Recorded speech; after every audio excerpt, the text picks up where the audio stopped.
I've just been informed that we can't see the chat. How you doing this morning? Man, I'm good. And let's see. Good morning, James. And not good morning to the bot trying to sell us things. By followers and viewers on Shut Your Face. I hate to start a Firearms Friday with a swinging the banhammer, but there we go. So, what are we talking about this morning, Cameron? Well, we're talking about firearms stuff, but before we get into some defensive gun use type stories, golly, there's a thing we've just got to go ahead and update, even though we just updated it a couple of days ago, because white hats in fact matter. In fact, they do. Yeah, it brought this back. Yeah. You remember? I need an address for Kyle so I can send him a white hat. Remember the good old days when we did the show and I wore a different colored Trump hat every day because Trump was in office? Back when America didn't suck. Yeah.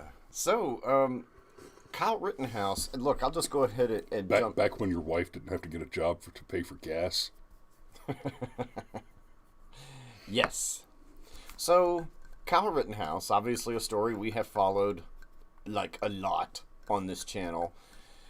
There's been one hell of a development, and to sum it up, there's footage that shows Kyle Rittenhouse trying to run away from the encounter. And there's more to this footage that's very important, but to me, the big takeaway of him trying to run away from this encounter is if there was any question about whether or not he acted in self-defense, that puts it to bed because he tried to run away, y'all. So here's the big. We've been following this case. Yes, there's firearms at question in this case, but let's be very clear. The Rittenhouse case is so clearly and cleanly a clear-cut case of self-defense that if Kyle Rittenhouse is convicted of murder in this case, that is the justice system of the United States of America saying in no uncertain terms that you no longer have the right to life, liberty, or the pursuit of happiness. Because you cannot pursue happiness if you are not free. You cannot be free if you are not alive. And the question at issue here is, are you allowed to live?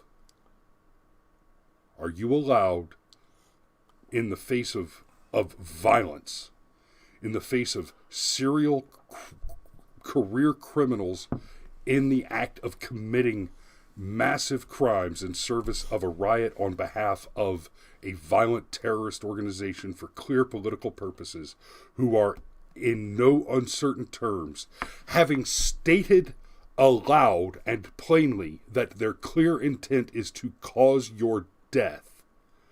Are you in those circumstances allowed to defend your life?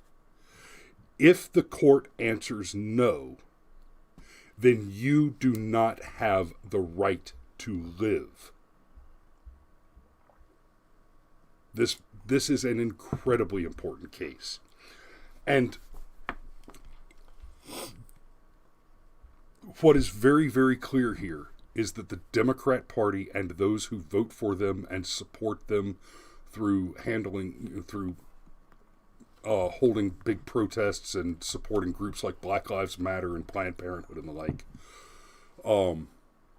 these people believe that you do not have a right to be alive. Yeah, and just to really, really, really put a button on it, specifically, Kyle Rittenhouse tried to run away from the convicted felon before the convicted felon tried to take the gun away from Kyle Rittenhouse, and it was only after that point that Kyle Rittenhouse opened fire. We've talked about before how oftentimes a mistake that police officers will make in particular is they'll actually wait too long to fire their weapon. That because of the nature of de-escalation and their training and everything, that they go through all the steps, right? They're trying to do everything they can to de-escalate the situation and have a peaceful outcome. I almost wonder if there's not something similar here, where Rittenhouse, in his effort to avoid violence... I mean, what if... Now, granted, everybody that died that day apparently was a sexual predator, so it's not like it's that big of a loss to society. Well, no, they weren't all sexual predators. I think one of them was just a career violent criminal. Oh, well, okay. Still. What if you... Unlike George Floyd, he hadn't assisted in anybody's rape. He was just... I thought George Floyd assisted in armed robbery. Yeah. Among other things. Fair enough. All your martyrs are monsters. But what I'm driving at is, what if fewer people had died that day because Rittenhouse had opened fire sooner? Fewer people died that day than would have, explicitly because Rittenhouse was forced to open fire when he did. So I think the answer to your question, the solution to your hypothetical is absolutely yes. If Rittenhouse had opened fire sooner. Like if we had started the war in Afghanistan with a Moab, there wouldn't have been a bad pullout earlier this year. But I mean, we've got a Democrat president. If the Democrats are good at anything, it's fucking up a pullout. Yeah, I was going to say. That's why they fund Planned Parenthood so aggressively. Damn it, why did you steal my joke? All the pullout jokes, and then you just stole them from me. It's like, okay, sweetheart. At some point in your future, ladies, if you're not already married with children, I'm talking to our younger ladies. You're gonna be in the dating scene. You're gonna meet a bunch of men. And you're going to run into two kinds. You're going to run into two types. One who thinks his pullout game is strong, and one who has a job. Choose wisely. And on that excellent joke, my mother-in-law joins us. Good morning. Oh dear. Good morning indeed. Hey. I'm hanging around raising babies. Look, everybody with kids knows exactly what you're talking about, and everybody that watches this channel understands the context of yeah. I've got 4 kids, and I came back from war. I mean, my rule is easy. I just keep sending rounds down range until I'm successful in my mission. Yeah. I've seen me do it. If you throw enough lead, you'll eventually hit the target. Like a lot. But yeah, the games are afoot with Kyle Rittenhouse and the FBI. The FBI's mixed up in this.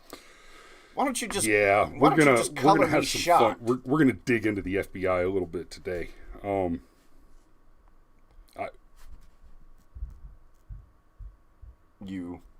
The whole defund the police movement thing, I'm not on board with you guys.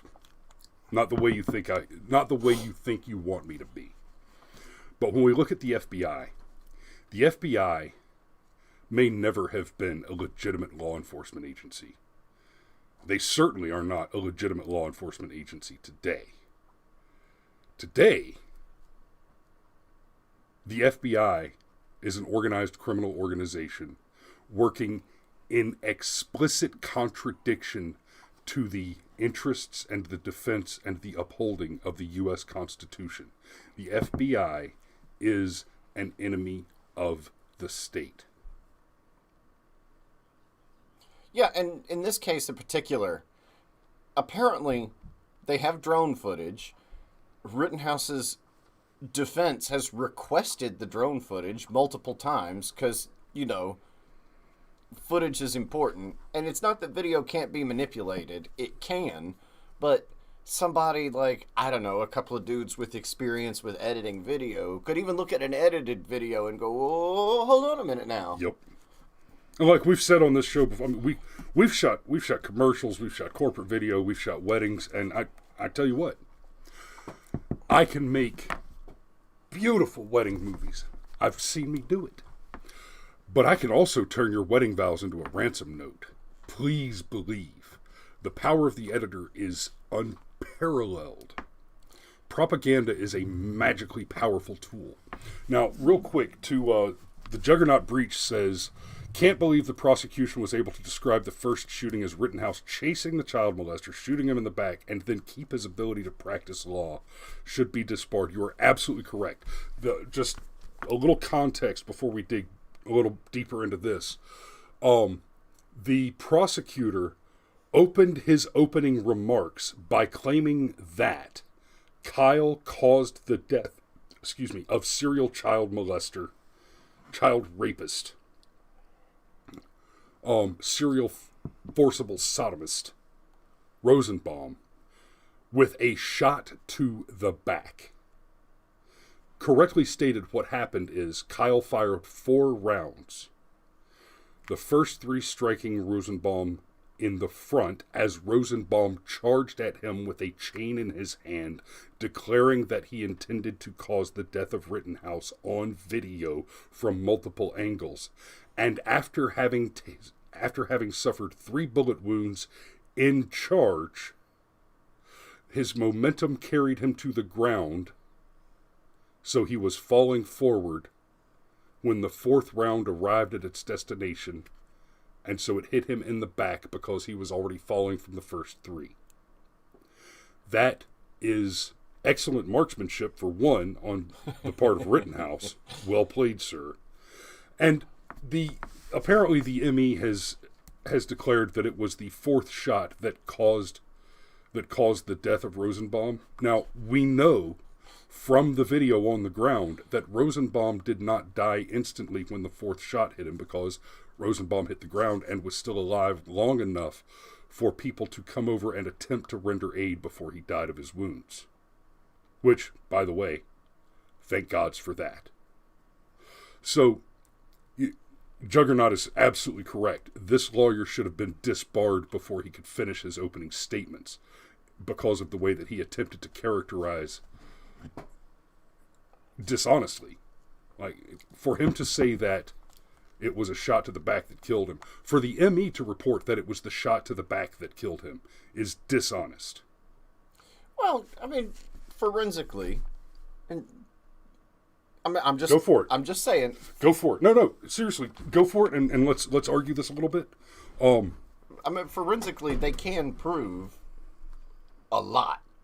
I mean, not just in this case, but in many, many, many cases. Like, hypothetically, no, I know, I could shoot you 4 times, but whichever bullet that hit you in the heart, the medical examiner is probably going to say the bullet that hit you in the heart is the one that killed you, not the 2 that hit you in the shoulder and the 1 that hit you in the gut, as the pattern went across your body.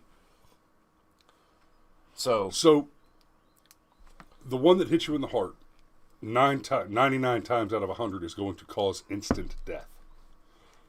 Right? And that's it's not just that it hit your heart, it's that you died at that moment when it hit your heart. Right. Right.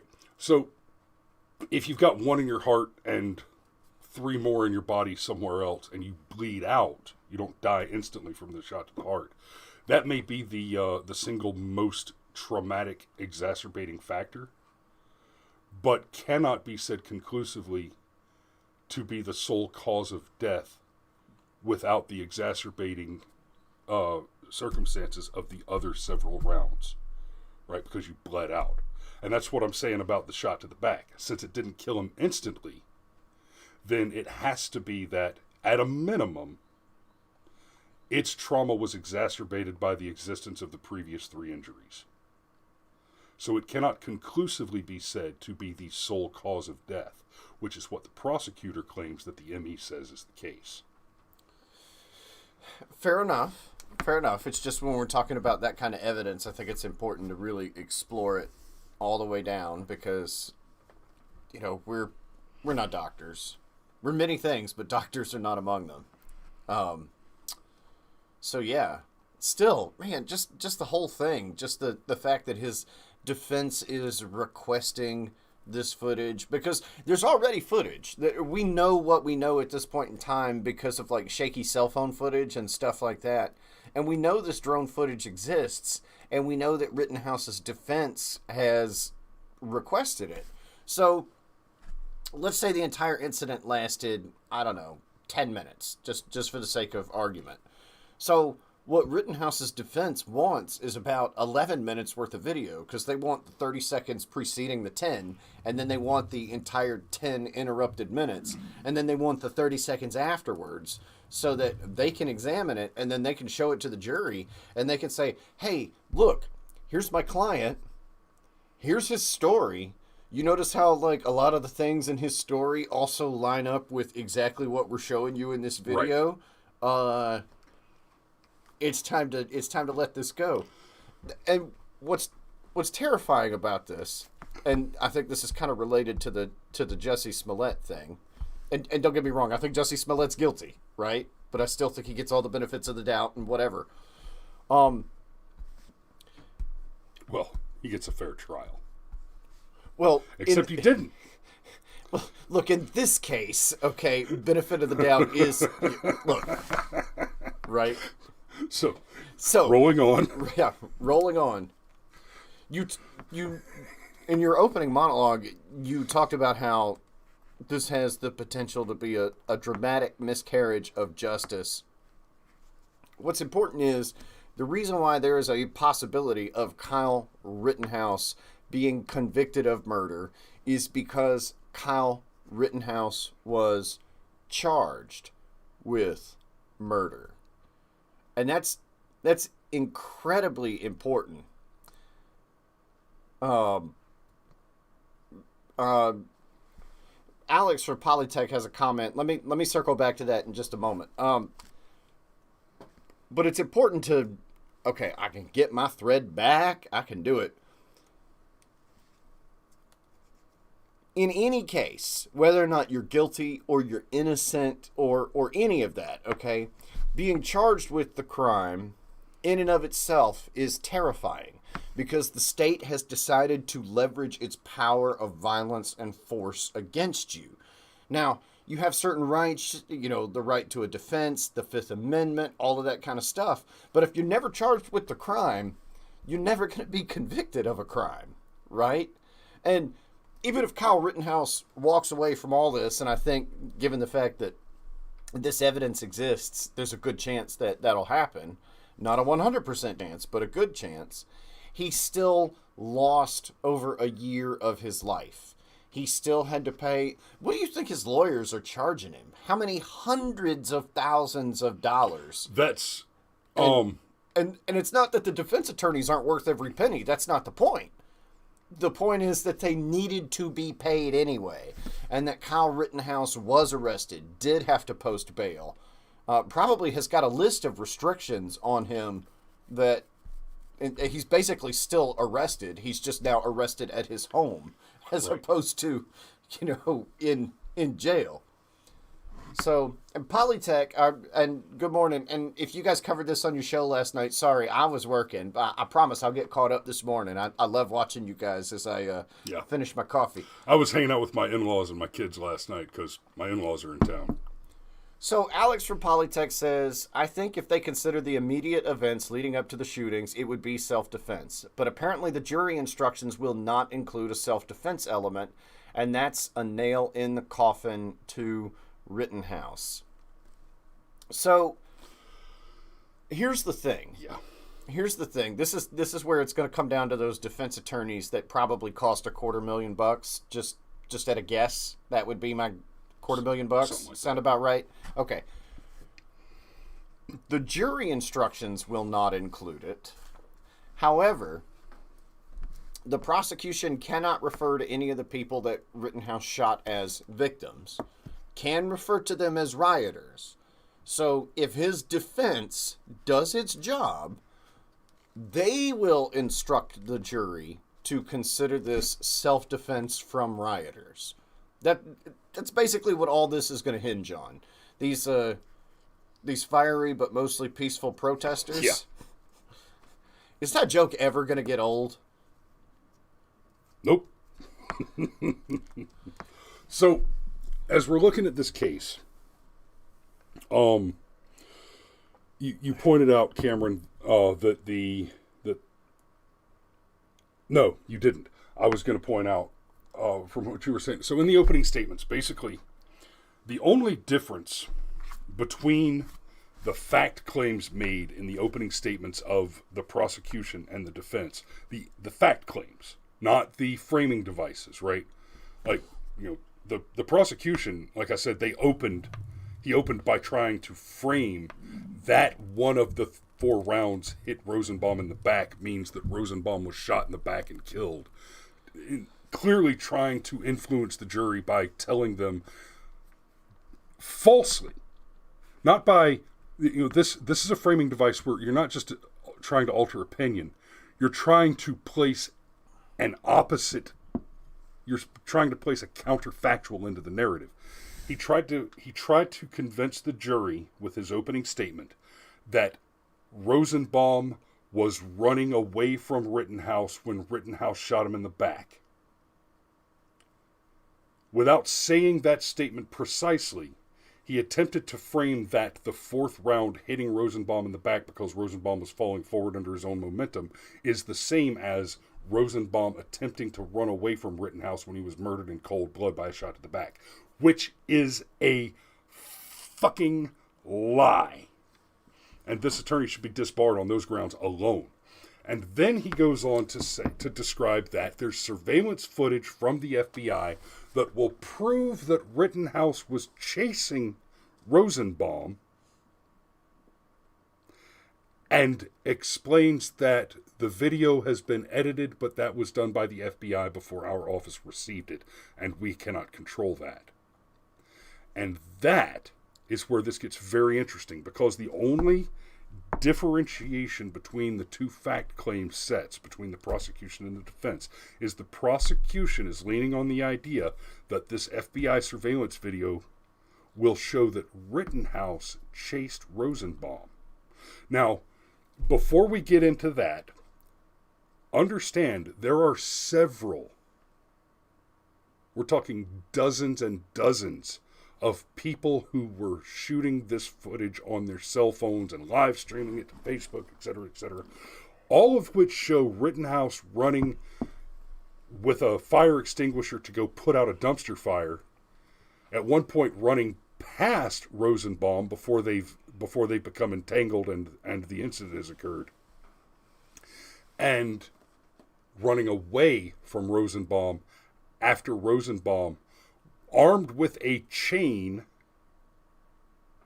starts chasing Rittenhouse and spewing fighting words and he says, shoot me inward, shoot me inward, shoot me inward. He says it over and over and over again. At a minimum, Rosenbaum was literally asking for it. But that brings us to the FBI footage. Kyle Rittenhouse defense questions whether FBI is withholding crucial aerial surveillance video. So, when they ask if the FBI is withholding crucial surveillance video, understand the FBI has provided to the prosecution, and therefore as a result to the defense through discovery, a partial video.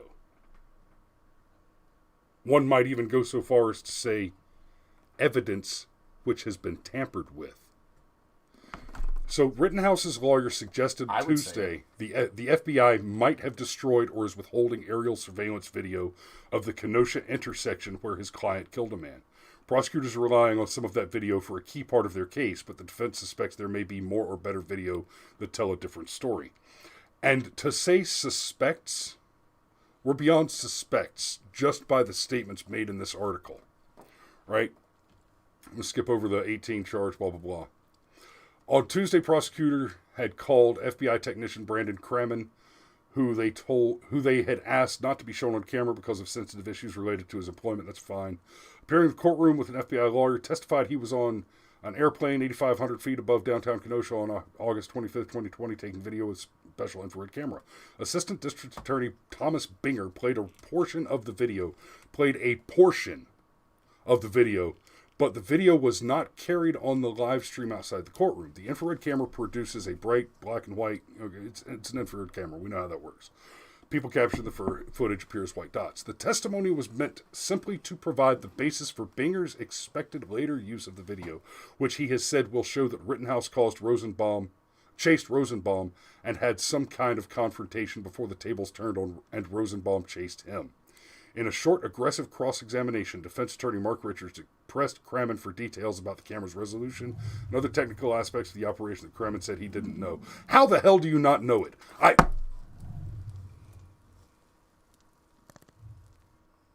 We've only got a few minutes left in the show. Don't get hung up. Keep going. You can do it. You can do it. I believe in you. How are you a professional operating surveillance equipment and you do not know the technical data on your equipment?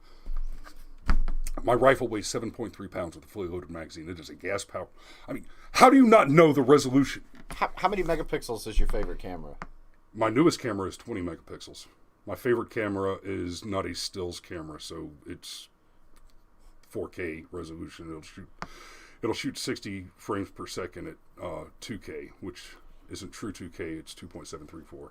But whatever. But whatever. Look, here's the deal, okay? I sincerely believe, just based on the way things have happened for the past few years, if this aerial footage was as damning as the prosecution says that it is, it would have already leaked to the public. More importantly, a portion of this footage has been redacted by the FBI in this case. This is spoliation, right? The FBI is engaged in the crime of spoliation. So this is akin to, in a murder trial, the murder weapon is recovered by the police in the course of the investigation and then somehow magically disappears. Right? And it's proved that it somehow magically disappeared because someone involved with the defense removed or destroyed that piece of evidence. The judge in cases like that will instruct the jury to treat the evidence as if the presentation of that evidence would be as damning as it could possibly be.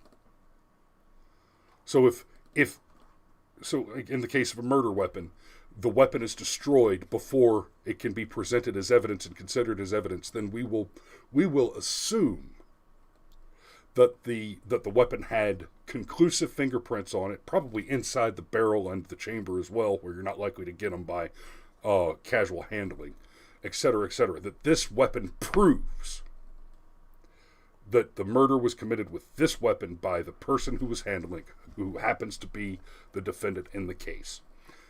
It's treated as if the evidence is as damning as humanly possible, because the destruction of the evidence is itself a crime for which there are penalties. And so the assumption must be that the only motivation that would justify destroying the evidence under those circumstances where you risk suffering the consequences of having destroyed the evidence is that not having destroyed the evidence would have more severe consequences, as in your conviction for murder. This is just the other side of that coin. This is the prosecution attempting to tamper with evidence for the purposes of securing the conviction, which they know damn well from the beginning was never a reasonable expectation. On the arrest of Kyle Rittenhouse, there has never been a reasonable expectation of securing a conviction on any single one of the charges leveled against him, with the narrow possible exception of an underage firearm possession charge. But if you are underage and you use a firearm to defend your life, like say somebody broke into my house and my 11-year-old daughter ran to hide in my closet upstairs and then defended herself with the shotgun, y'all, she's right with the law. And if she's not, then the law is wrong. It's that simple. So what we have here, the FBI, that could spare a freaking division of investigators for the garage door pull handle.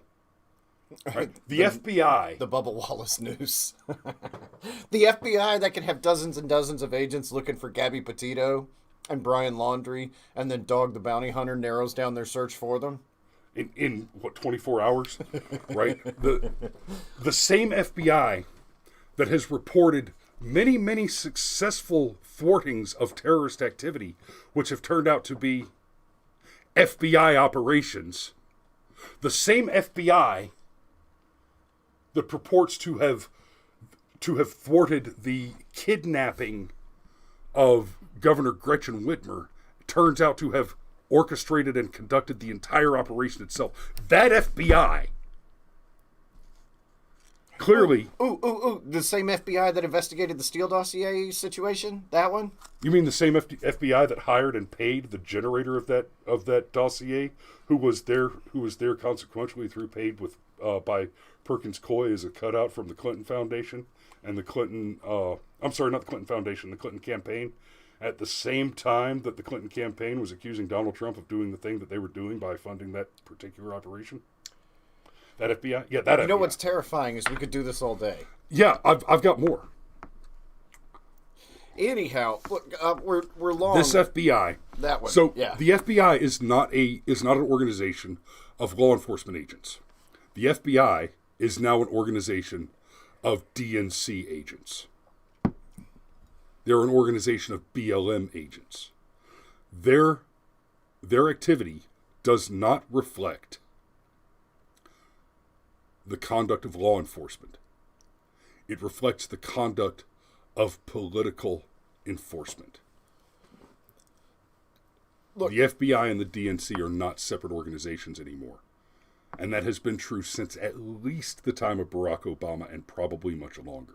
Well, go back and research, seriously, Herbert Hoover was a cross-dresser. Just go back and look that up and realize all the weird and shady shit that happened when the FBI was founded, and realize for some point in time, Hoover may have been the most powerful man in our government for years, because he basically had dirt on everybody and used the FBI.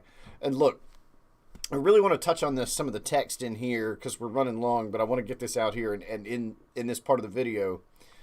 When Richards asked for the tail number of the airplane, because your FBI agent's flying over the riot, taking the pictures, he's there for hours, okay? So Richards wants the tail number to that airplane, okay? When Richards asked for the tail number of the airplane, Binger objected, and there was a brief sidebar conference before Judge Schroeder sent out the jury to hear the rest of the objection in open court. Binger argued that the plane's tail number was irrelevant. Fuck you. Richards said the defense needs it to refine its records request from the FBI, which so far has rebuffed its attempts to the rest of the video, at one point telling them it no longer exists. I can't believe the FBI is doing surveillance of multiple homicides and gets rid of the video. That's preposterous. Look, yes, that's preposterous, okay? And if we are going to have anything in our adversarial system where we give the defense the benefit of the doubt, and they are allowed to mount whatever case they need to mount in order to prevent the state from proving their guilt. Because you don't have to prove your innocence. You've got to prevent the state from proving your guilt. Now, if you can prove your innocence, great. That makes it even harder on the state to make their case, right? But it's up to the state to prove your guilt. And it's your lawyer's job. These lawyers that were probably paid $250,000, they should have had the entire video from the beginning, because it's their job to decide what portions of the video are relevant to properly represent their client. It's like what they get paid to do. So this whole, we can't give you the tail number nonsense? Yeah, I'm sorry. The fuck you say? Your tail number is relevant information and evidence in a murder trial. In an illegitimate murder trial, by the way. And look, the left, for years, wanted cops to have body cameras, right? Remember that? And remember me telling you, Papa Sheepdog, saying that that was going to end up being a double-edged sword, because the body cameras were going to exonerate far more cops than they convicted. Well, here we've got basically the equivalent of a body camera. And for some reason, we can't have access to... Somehow all the George Floyd shit leaks. No problem there. But this No. All the George Floyd stuff did not leak. Oh, excuse me. Don't look. There was lots of it. exonerating video evidence on the George Floyd leak. case that was held until the last possible minute. They waited until the public opinion on the George Floyd case was such that, and I quote from the judge, you cannot get a change of venue because you cannot secure an unbiased jury and a fair trial in this state. But we're going to go ahead and move forward with the trial anyway, even though you have a right to a fair trial. Screw you. Yeah. You martyred a BLM. Yeah. Yeah, but they can't even give him the tail number. I'm sorry. Like, no, actually, no. Sorry, not sorry. Bye, Felicia. I'm not sorry at all. Like, the fuck? I can't mug for the camera hard enough here to say what the fuck. Anyhow, good God, we're long as hell. We didn't even get to a DG. Yeah, we didn't even get to any DRT. Okay, so next week we'll try to score some DGUs, get a couple of DRTs and all that on here. Thanks for watching today. It is Friday. That means it is the weekend. We're going into the weekend. Y'all be safe out there. Don't fry bacon naked. Don't drive drink. And sex, drugs, rock and roll, farm animals, and videotape. No two at the same time. We'll see you Monday.